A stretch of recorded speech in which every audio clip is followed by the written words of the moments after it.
Olá, queria falar nesse vídeo sobre o livro do Ciro Gomes, Projeto Nacional Dever da Esperança. É um livro muito bom, li ele num fim de semana, adorei, o livro é fantástico, leitura obrigatória. A meu ver, é praticamente um manual da presidência da República, né? Independentemente de você votar no Ciro ou não votar e militar para o partido dele ou não, as ideias que estão aqui eu acho que deveriam ser seguidas por qualquer presidente da República, né? Esse é o tipo de projeto que desenvolve um país, né? Então vou destacar aqui alguns pontos, obviamente, que eu falo da visão de um economista, né, de tudo que eu tenho estudado de economia, de desenvolvimento econômico e assim por diante. Então, vou destacar alguns pontos que eu acho legais, claro, que de uma perspectiva técnica, né? Então, a primeira coisa que me impressionou muito no livro é a densidade teórica e empírica dele. Ele é um livro que, apesar de ter sido escrito num linguajar não econômico, não economês, tem muita coisa de economia e dá para ver claramente os fundamentos econômicos de tudo isso daqui, né? Então eu vou falar um pouquinho desses fundamentos e por que eu acho que essa visão econômica, por assim dizer, é a única visão econômica possível para se desenvolver um país, né? O que tá aqui foi feito nos Estados Unidos, foi feito na Inglaterra, foi feito na Alemanha, foi feito no Japão, foi feito na Coreia, na China de hoje, tem sido feito no Vietnã, em Taiwan, em todos os países, a Holanda, né, Reino Unido como um todo. Se vocês olharem toda a história, né, de desenvolvimento econômico, de todos esses países que ficaram ricos, eles seguiram exatamente esse caminho aqui, né? Então, alguns aspectos que eu queria destacar, minha ideia é fazer um vídeo rápido, né, resumido. Primeiro, incrível essa abertura aqui com uma citação do Getúlio Vargas, né? Finalidade do Estado é promover a justiça social, mas não há justiça social sem desenvolvimento e não há desenvolvimento sem soberania. Então não adianta achar que a gente vai reduzir desigualdade, que a gente vai melhorar a qualidade das pessoas de vida, né? Reduzir pobreza e tudo mais, sem desenvolvimento econômico, né? Não existe caminho de redução de desigualdade e melhora de qualidade de vida sem crescimento, sem aumento de renda per capita, sem desenvolvimento econômico. Então esse é o primeiro ponto que tá muito claro aqui na cabeça do Getúlio e que o Ciro cita, né? O número 2 é que não há desenvolvimento sem soberania. Então essa ideia de que os países ricos vão nos ajudar a nos desenvolver, que as multinacionais virão aqui desenvolver o Brasil e tal, nada disso procede, né? O desenvolvimento ele é feito sempre de dentro de um país que tem soberania nas decisões, que tem desenvolvimento tecnológico autóctone, né, nativo, que consegue fazer um sistema nacional de inovação, desenvolver suas próprias tecnologias, né? E, aliás, me chama a atenção a leitura que o Ciro faz aqui da Mazzucato, da Mariana Mazzucato, que está perfeita, né? Ela escreveu aquele livro incrível que é o Estado Empreendedor. Ela acabou de ganhar um prêmio agora, acho que é o von Neumann, um prêmio super legal aí sobre o trabalho dela, né?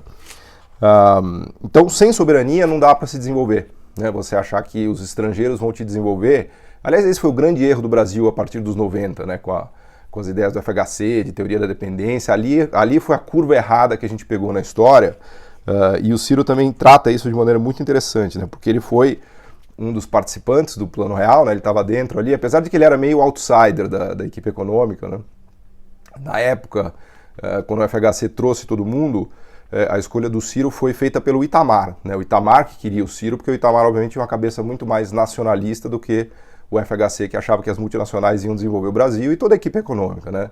Inclusive no evento da parabólica do Recupero, para quem se lembra disso, para quem não era nascido, ali na transição do Plano Real, quando a FHC se desvinculou para concorrer à presidência, ficou a dúvida. Primeiro o Recupero assumiu o Ministério, né, da Economia, acho que foi se não me falha a memória, em 94. Porque o Real foi implantado em 1º de julho, depois tinha um prazo de desvinculação, aí o FHC saiu, o Recupero assumiu, só que ele caiu numa besteira lá numa entrevista meio em off de falar alguma coisa sobre os índices de inflação, o que é bom a gente fatura, o que é ruim a gente sonega, uma coisa meio numa conversa informal, mas isso ficou gravado, ficou conhecido como o escândalo da parabólica, né? E aí foi pro ar, e aí fizeram recortes, edições, e aquilo pegou muito mal, né? Porque parecia que o ministro da Economia estava sonegando informação. E aí ele caiu, e aí ficou uma discussão entre a equipe econômica da época, que era justamente composta pelo time que viria a compor a equipe econômica do FHC, né? Que era o Malan, o Pércio Arida, que depois iria para a presidência acho que ele estava no BNDES, né, nessa época já, e depois ele iria para a presidência do Banco Central, o Malan que viraria ministro. Tudo isso está bem registrado num filme que é a História do Real, que foi para o cinema até, que é bem legal. Bom, o fato é que a equipe econômica não queria o Ciro Gomes, porque ele tinha ideias nacionalistas que iam meio contra a ideia as ideias da equipe econômica naquela época, que ainda não era a equipe oficial que iria assumir os ministérios, BNDES, Banco Central, etc. e tal. Mas o Itamar falou, não, é o Ciro Gomes que vai ser o ministro, porque obviamente o Ciro tinha tem uma cabeça muito mais nacionalista, né? E ele assumiu, e aí ele ficou naquele curto espaço ali de setembro, outubro até final de dezembro como ministro, e depois, obviamente, o FHC foi eleito e ele acabou não tendo espaço, porque as ideias dele não estavam de acordo, obviamente, com a equipe e com a cabeça daquele momento, né? Então, e é legal porque ele não conta essa história que eu estou contando, essa é uma história mais insider, por assim dizer, que um passarinho me contou, mas, enfim, bate consistentemente com tudo que está contado aqui, com toda a história econômica que o Ciro conta, que é muito legal, da história do Plano Real, de como o Plano Real controlou a inflação, que foi, enfim, como o controle de inflação foi um mecanismo fantástico, né? Só que às custas de destruir a nossa indústria, porque permitiu uma sobrevalorização cambial, o câmbio ficou muito, muito apreciado, nossas indústrias não conseguiram competir com o exterior, um choque de uma redução de tarifas muito violenta por conta da abertura, e é interessante porque o Ciro conta aqui que ele mesmo fez uma redução tarifária com abertura, porque naquele momento do Plano Real isso era fundamental, ali em setembro, outubro, novembro, na virada de 94 para 95, houve um boom de demanda, um boom de crescimento, porque a estabilização da inflação provocou um aumento de salários muito forte. As pessoas saíram consumindo como se não houvesse amanhã, porque de repente o salário delas apareceu. E aquilo provocou uma pressão de demanda no linguajar dos economistas, e a economia começou a superaquecer e os setores muito oligopolizados da economia começaram a aumentar preços, né? Então isso colocava em risco o Plano Real logo na partida, antes do FHC assumir ainda em 1º de janeiro de 95. E aí o Ciro abaixou as tarifas como maneira de trazer importados para concorrer com os oligopólios nacionais para segurar o plano, né? Então o plano realmente teve um sucesso retumbante do ponto de vista de controle da inflação. Só que ele deixou um legado muito caro para a gente, que foi o começo da destruição da indústria brasileira, né? Ali, isso eu discuto muito no meu livro com o André Roncalha, Brasil, uma economia que não aprende. Ali está a curva errada que o Brasil pegou nos 90, né? Então, a China foi para um lado, né? O Brasil foi para o outro, né? Hoje a China é o que é, porque nos 90 ela pegou a curva certa, e o Brasil é esse fracasso hoje, porque nos 90 ele pegou a curva errada. E isso, ao meu ver, está muito ligado à questão da soberania. Claro que tem um interreno aqui a parte do PT, do governo Lula, que o Ciro também analisa de maneira bem legal, né? E ali teve, de fato, uma janela de tentativa de soberania, né? Eu acho que o governo Lula, Dilma, ele é um pouco contraditório. Ele tinha aspectos bastante nacionalistas e de soberania e outros nem tanto, né? Mas só para concluir, então, esse ponto da epígrafe do livro, né? Que é a epígrafe do Getúlio Vargas, por fim, a questão da justiça social. Então, a justiça social só vem com o desenvolvimento econômico e com soberania, né? A ideia de redução de desigualdade social, ela acompanha o desenvolvimento econômico, e não é uma ideia aqui de crescer o bolo para depois dividir, não.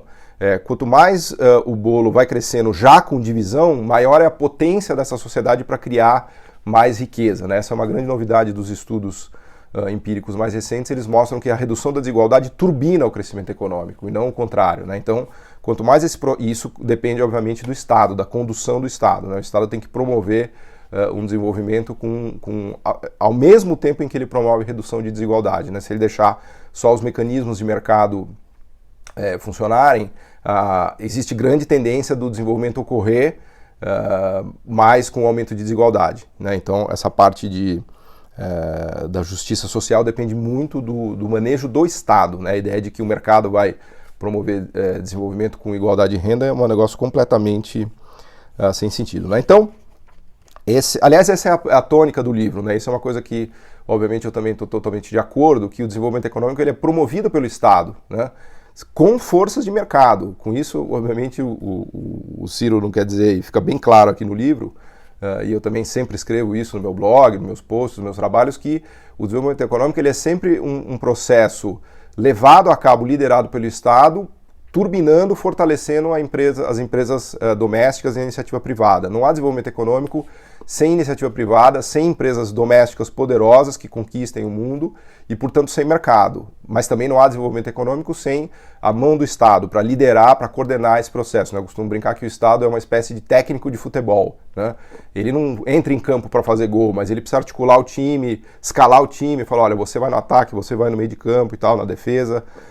Obviamente que o técnico não sabe quem vai fazer gol, nem quando, nem como, né? O gol é um negócio que surge de maneira meio espontânea, então a gente pode enxergar o mecanismo de mercado como o mecanismo que gera essa espontaneidade de inovações tecnológicas, de aumento de produtividade, de empresas que se destacam, né? Então, é um pouco do que eu falo da China, até que eu converso muito com meu amigo Elias Jabbouri, a gente fala bastante no nosso curso sobre China, né? A China ela fez um socialismo que promove a destruição criativa, então uma combinação de socialismo e capitalismo, de Estado e mercado, que é incrível, porque ela promove essa destruição criativa, ou seja, deixa os mecanismos de mercado operarem e atuarem para desenvolver tecnologias, para aumentar a produtividade, para dizer quais setores estão indo bem, quais não estão indo bem, a partir do lucro que esses setores ganham, né? E, portanto, supera todo aquele problema da União Soviética, que você tinha a ideia de um planejador central que sabe dizer o que e quanto e como precisa ser produzido, né? Então o sistema de mercado ele é muito mais eficiente nisso, né? E no livro do Ciro isso fica muito claro, né? Ele dá vários exemplos e ele tem a todo momento essa cabeça do Estado mais mercado, né? Não só Estado, não só mercado, sempre Estado mais mercado, né? Então esse é um ponto legal que eu queria destacar. Outro também é a questão das multinacionais, que tem a ver com o que eu estava falando há pouco. As multinacionais nunca vão desenvolver o país, sejam elas de onde for, por um motivo muito simples. E aí o Ciro até ele coloca de uma maneira legal. Ele fala, olha, não é a teoria da conspiração, é uma questão banal da competição entre empresas. É banal, uma empresa multinacional nunca vai transferir tecnologia para o seu concorrente e deixar o seu concorrente vingar ou prosperar. Porque isso é da lógica de mercado, né? O que a multinacional faz? Ela protege o seu lucro, protege a sua tecnologia de produção e vai fazer de tudo para que o concorrente não floresça, né? Seja ela uma multinacional indiana, americana, suíça, sueca, brasileira, seja lá quem for. Então, é como se diz em inglês, it's only natural, é natural que uma multinacional não desenvolva um país, né? Com qualquer pessoa de multinacional que você conversa, isso está muito claro, para inclusive brasileiros, né? Eu estava conversando com um amigo que trabalha numa multinacional montadora de carros, ela falou, nunca haverá P&D no Brasil das multinacionais, né? Por quê? Porque elas protegem isso e fazem na matriz. Qualquer coisa que você quiser mudar num carro aqui no Brasil, você quer mudar a cor da porta, tem que ir lá na matriz, a matriz que vai autorizar ou não. Então o coração tecnológico dessas potências mundiais, dessas empresas, o coração está sempre na matriz. Em Frankfurt, em Zurique, em Nova York, em Tóquio, ninguém transfere isso para os países emergentes. De novo, não é por teoria da conspiração, porque é isso que gera lucro para essas empresas, isso é a razão de ser, né? Então esse meu amigo dizia que a única maneira da gente ter uma empresa brasileira que inove no setor automotivo é o quê? Ter uma empresa nacional de carros, né? Como aliás a Hyundai foi feita e construída na Coreia pelo General Park, né? A Hyundai não surgiu, que hoje é uma das grandes potências mundiais de produção de carros, não surgiu porque o General Park não surgiu porque um empreendedor coreano um dia acordou e resolveu fazer uma indústria de carros. Ela foi fortemente ajudada pelo Estado coreano, né, pelo General Park, né? Um pouco a gente teve aqui a coisa da Gurgel. A meu ver, a Gurgel ela foi detonada pelas multinacionais, né? Não foi porque o Ciro não emprestou dinheiro para ela na fábrica lá do Nordeste com o BNDES, né? Até porque na época não tinha recursos para se fazer isso, né? Mas, a meu ver, ela foi detonada porque as multinacionais mataram a Gurgel. Mataram, não é porque elas são malvadas, né? Porque elas estão competindo, elas precisam vender, precisam ganhar mercado, precisam ganhar lucro. Então, houve todo um lobby para aquele subsídio dos motores 1.0 mais populares, que era uma grande vantagem comparativa que a Gurgel havia desenvolvido, né? Houve um lobby das multinacionais para ter essa isenção também estendida a elas, para elas poderem competir com a Gurgel, enfim, e o governo acabou ajudando as multinacionais a matar a Gurgel, né? Que é justo o contrário do que faz a China, do que faz a Coreia, do que fez o Japão. O Japão ajudou a Coreia, o governo japonês segurou a Toyota, a Toyota durante mais de 10 anos. A Toyota teve para quebrar durante uma década, era uma companhia ridícula. Se não fosse o governo japonês, basta vocês estudarem, vocês vão ver lá, a história é bem clara, né? Quem segurou a Toyota nos anos 60 e 70 foi o governo japonês. E hoje, obviamente, a Toyota é essa potência, né? Então essas ideias também estão muito claras no livro, e eu acho bem legais. A questão dos complexos também, eu acho que é um ponto-chave dos complexos que a gente pode desenvolver do setor de defesa, do agronegócio, da agroindústria. Eu destacaria aqui que o Ciro não pôs, mas que eu acho legal também da parte de mineração. Né? A gente tem potência para fazer maquinário ligado à mineração, assim como a gente tem potência para fazer maquinário ligado ao agro. Né? Tudo que diz respeito à sofisticação produtiva ligada ao agro. Então máquinas, equipamentos, drones, químicos, fertilizantes. Em relação ao maquinário de mineração, acho que a gente também teria esse potencial. A cadeia do óleo e gás que o Ciro destaca aqui, que é fundamental, né?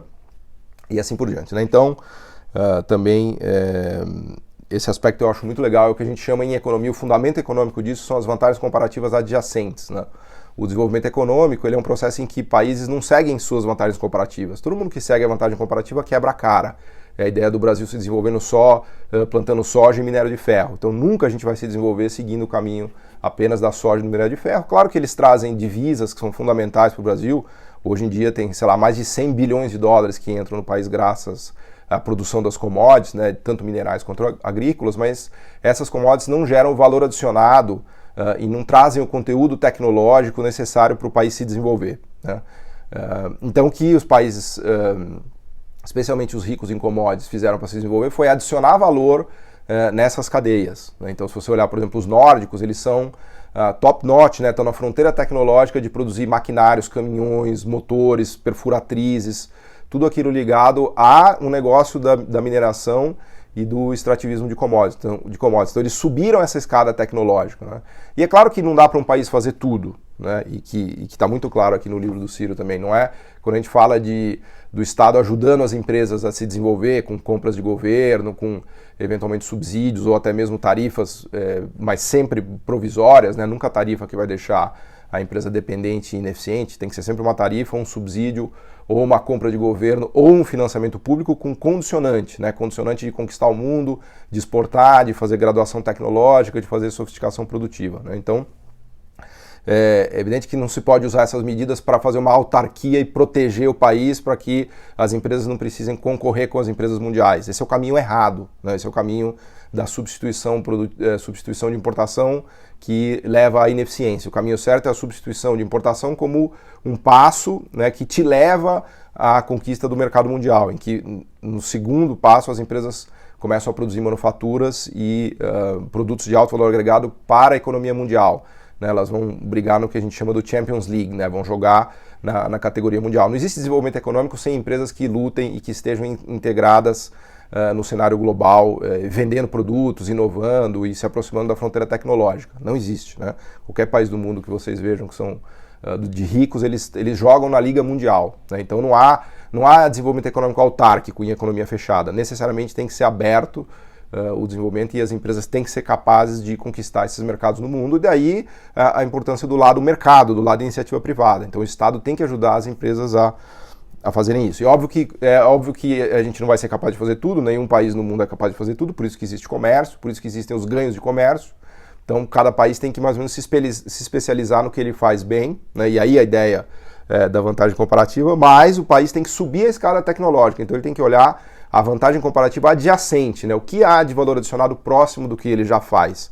E esses complexos aqui que o Ciro coloca, que são todos complexos industriais, né? E também é importante dizer que sem industrialização não há desenvolvimento econômico, que também está muito claro aqui no livro, são complexos onde a gente tem vantagem comparativa adjacente. Aliás, esse termo vem da turma da complexidade, né? Principalmente do Hausmann e do Rodrik, que mostram que o caminho mais fácil é sempre você desenvolver uma nova atividade próxima de alguma atividade que você já domina, por questões óbvias, né? Porque você não consegue dar grandes saltos, um sistema produtivo não consegue dar grandes saltos tecnológicos, né? Você não sai da soja e vai para o satélite. Então você precisa ir da soja para uma máquina, para um trator, para um motor, eventualmente para um foguete, para uma parte de eletroeletrônico, e aí você chega no satélite. É claro que tem um longo caminho tecnológico, mas a ideia é de que se o país e as empresas não conseguirem percorrer esse caminho tecnológico, não há desenvolvimento possível. Então, o Ciro coloca o mapa aqui de maneira bem legal, né? De maneira bem clara de quais seriam esses caminhos. A crítica que eu faria é a questão da parte da mineração.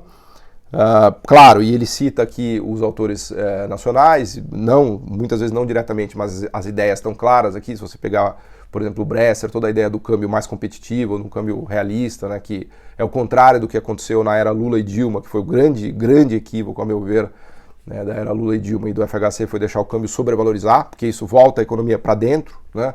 As manufaturas começam a se voltar para o próprio umbigo, a indústria brasileira nunca conseguiu de fato se integrar no mundo, e o grande problema da sobrevalorização cambial é que estimula isso, que é o contrário, né, do que a China fez, com um câmbio ultra competitivo, que eu costumo brincar até que é um dumping cambial. Ela conquistou o mundo, usando não só a escalada tecnológica com a ajuda do governo, como também um dumping cambial, um câmbio ultra competitivo que inundou o mundo. Hoje a indústria chinesa tem 4 trilhões de dólares de produção mundial, a brasileira, que já foi de 280, hoje caiu para 180. Né? Então não dá para entender, e isso também está muito claro aqui no livro do Ciro, não dá para entender a nossa regressão e a nossa pobreza sem entender o processo de desindustrialização que a gente passou, que a gente continua passando. Né? Enfim, então o vídeo está ficando longo demais. Só uma discordância que eu tenho aqui, que é a velha questão da dívida pública, de que 50% do orçamento brasileiro é usado para pagar a dívida pública. Tecnicamente é verdade, se você olhar lá no orçamento, está lá, assim, como a gente tem a nossa dívida é de, 4 trilhões e pouco, e nosso orçamento é de 2 trilhões, grosso modo, metade disso, que é 1 trilhão, vai para pagar juros, que é uma conta absurda, e eu estou totalmente de acordo com o Ciro, que não faz nenhum sentido o país gastar 400, 500 bilhões de reais de juros por ano. Isso é ridículo, né? Isso é uma trava de crescimento e tolhe o Estado e a capacidade de investimento do Estado brasileiro de uma maneira vergonhosa. Né? Imagina que a gente gastou 500 bilhões de juros por ano durante 20 anos. Nós estamos falando de a preços de hoje seria 10 trilhões de reais de juro de transferência. É uma coisa assim ridícula, né? Ridícula e revoltante, porque com esses 10 trilhões de reais a gente poderia ter construído uma infraestrutura de ponta, como fez a China, por exemplo. Até brinco que a gente não só teria ligado o Pacífico com todo o nosso centro-oeste, a gente poderia fazer um túnel por baixo da Cordilheira dos Andes, que esses 10 trilhões de reais aí iam dar e sobrar, né? Para vocês terem uma ideia, o rodoanel inteiro em volta de São Paulo custou 25 bilhões de reais, né? Então a gente gastou 10 trilhões de reais de juros, que é uma coisa completamente estapafúrdia, né? Obviamente que não havia a menor condição do Brasil se desenvolver fazendo esse gasto de juros, que poderia ter sido gasto. Claro, tem toda uma discussão do equilíbrio macroeconômico, da inflação, da política monetária correta, da política fiscal, se está superestimulando ou não a economia. Não vou entrar aqui porque vai ficar muito longo o vídeo, mas o fato é que houve um erro, né? Se você pegar, por exemplo, os trabalhos do Lara Rezende, que era, inclusive, um membro fundamental do Plano Real, apesar dele não ter assumido cargos diretamente, ele era um dos grandes conselheiros do FHC, e teve na formulação junto com o Baixa, junto com o Pércio ali antes da entrada do FHC. Hoje ele fala de maneira bem clara, falou: a gente errou completamente, a política de juros foi a coisa mais estúpida que a gente fez no Brasil dos últimos 20, 30 anos. Mas a discordância que eu queria frisar aqui só é que não é que a gente gasta 50% do orçamento para pagar a dívida. Por quê? Tecnicamente a gente gasta porque está lá o recurso e de fato 500 bi a gente paga de juros e outros 500 bi é para pagar a dívida que vence. Só que ao mesmo tempo em que se paga, o governo rola, ele toma nova dívida de mais 500 bilhões de reais. Né? Então, ao meu ver, faz mais sentido falar que a gente gasta essa quantia ridícula de 400, agora caiu para uns 250, 300, que ainda é um absurdo, né? Mas enfim, a gente gasta essa quantia ridícula de 400, 500 bilhões de reais de juros, e os outros 500 bi a gente paga, mas imediatamente toma nova dívida, porque o mercado tem uma necessidade enorme de dívida pública para alocar as poupanças das famílias, das empresas, dos brasileiros em geral, dos fundos de pensão. Então existe uma demanda enorme sempre, todo ano tem uma demanda de mais de 1 trilhão de reais por dívida pública, que é justamente a poupança dos brasileiros, né? Aliás, outro problema que o Ciro discute aqui, que essa poupança não é alocada em investimentos produtivos, né? Ela é basicamente alocada nesses títulos públicos e fica essa meio que ciranda da dívida, né? Então,